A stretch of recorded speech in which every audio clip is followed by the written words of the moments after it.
मोर सागर बांध परियोजना राजस्थान की एक महत्वाकांक्षी परियोजना है। इस परियोजना के माध्यम से अजमेर के किस क्षेत्र में जल आपूर्ति को सुनिश्चित किया जाएगा और किस प्रकार से ये यहाँ के लोगों के लिए एक लाभदायक विकल्प होने वाली है पानी का।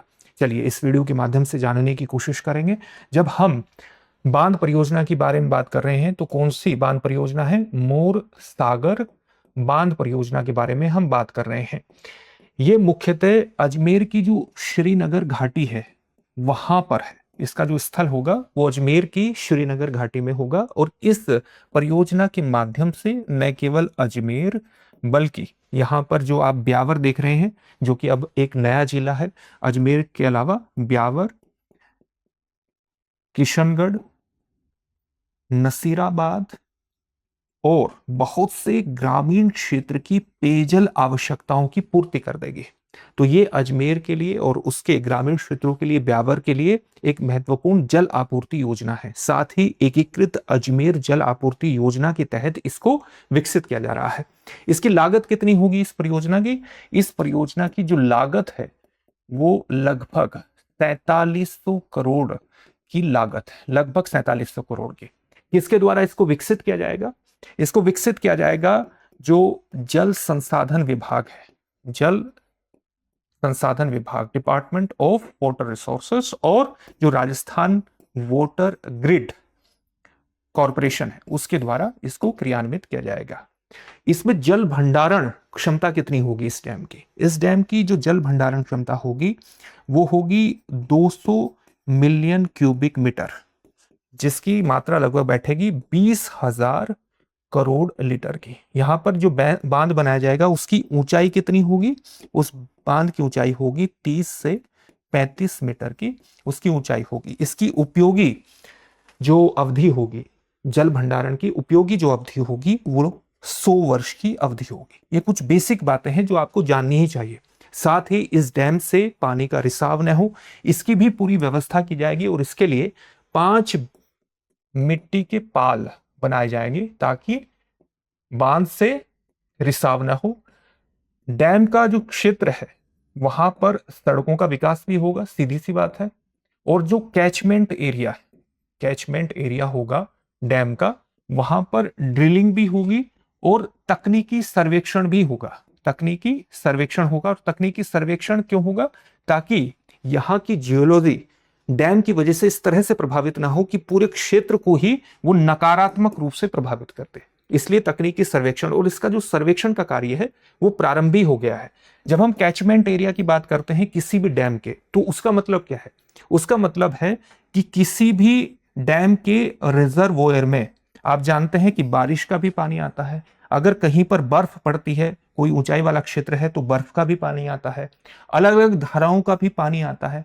तो ये जो पूरा एरिया है जहां से पानी इस रिजर्वोयर में आएगा, इस पूरे एरिया को हम कैचमेंट एरिया बोलेंगे। तो इस पूरे कैचमेंट एरिया में ड्रिलिंग का कार्य होगा, सर्वेक्षण का कार्य होगा, ताकि भविष्य में इस क्षेत्र की जियोलॉजी पर कोई नकारात्मक प्रभाव तो नहीं पड़ रहा है, इस बात की जांच की जाएगी।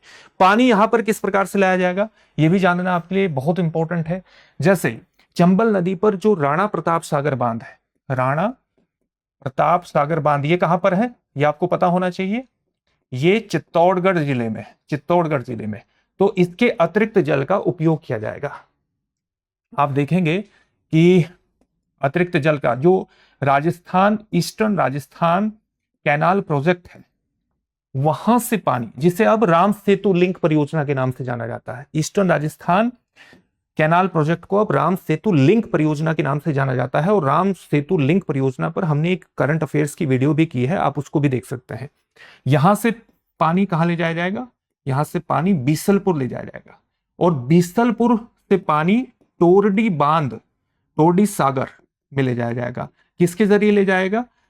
यहां पर एक 26 किलोमीटर की जो फीडर कैनाल है, फीडर नहर है, उसके माध्यम से पानी ले जाया जाएगा। फिर यहां से कहां ले जाया जाएगा? जो लांबा हरिसिंह है, वहां पर लांबा हरिसिंह में पानी पाइपलाइन के जरिए, पंपिंग के जरिए ये पानी ले जाया जाएगा। ठीक है, पाइपलाइन के जरिए पानी ले जाया जाएगा। और यहां से पानी कहां जाएगा? जो तिहारी बांध है, यहां से तिहारी बांध होते हुए पानी आपका मोर सागर डैम में पहुंचेगा। इस प्रकार से पानी की आपूर्ति सुनिश्चित की जाएगी। इसका लाभ क्या होगा? इसका लाभ यह होगा कि क्षेत्र में पानी की आपूर्ति होने से भूजल स्तर बढ़ेगा। भूजल स्तर बढ़ने में मदद मिलेगी। जो यहां पर कुएं हैं, उन कुओं में भी पानी का स्तर बढ़ने की उम्मीद है। अजमेर का जो दीर्घकालिक जल संकट है, दीर्घकालिक जल संकट, उसका भी समाधान होगा और साथ ही अजमेर में स्थायी जल आपूर्ति इसके माध्यम से सुनिश्चित होगी। स्थायी जल आपूर्ति न केवल अजमेर में बल्कि ब्यावर में और दूसरे क्षेत्रों में जो अभी हमने चर्चा की थी। इसके मुख्यतः लाभ ये होने वाले हैं। साथ ही जो जल अंतराल है, इसके माध्यम से ऐसा माना जा रहा है कि 300 मिलियन लीटर पर डे जल आपूर्ति सुनिश्चित हो सकेगी। इससे जो जल अंतराल है, जल आपूर्ति का अंतराल है, वो 72 से 96 घंटे कम हो जाएगा इन क्षेत्रों में। तो एक महत्वपूर्ण प्रगति है। इसको लेकर के कुछ चुनौती भी है। चुनौती क्या है कि इसमें कई गांव, मकान और भूमि क्षेत्र जो है वो डूब क्षेत्र में आएंगे, और डूब क्षेत्र में आएंगे तो इसके लिए जो लोग, जिनके मकान डूब क्षेत्र में आएंगे, जिनकी कृषि भूमि डूब क्षेत्र में आएगी, उनको मुआवजा किस प्रकार से देना है, उचित मुआवजा किस प्रकार से देना है, उनका पुनर्वास किस प्रकार से करना है, उनको स्थायी आवास किस प्रकार से उपलब्ध करवाना है। इस डैम के नक्शे को भी सार्वजनिक करने की डिमांड लगातार उठ रही है। साथ ही इसमें कुछ विरासत स्थल है, तो उनका किस प्रकार से संरक्षण करना है। ये सारे मुद्दे हैं इस पूरी परियोजना से जुड़े हुए, तो इनका उचित समाधान करके ही इस परियोजना पर आगे बढ़ा जाना चाहिए। अब देखते हैं इससे जुड़े हुए एक प्रश्न को। मोर सागर बांध परियोजना किस राज्य में स्थित है? आपके सामने ऑप्शंस क्या है? राजस्थान, गुजरात, मध्य प्रदेश, हरियाणा या अनुत्तरित प्रश्न। इस प्रश्न का उत्तर कमेंट बॉक्स में कमेंट करके जरूर दीजिए। फिर से एक नई सेशन में आपसे मुलाकात होगी। धन्यवाद।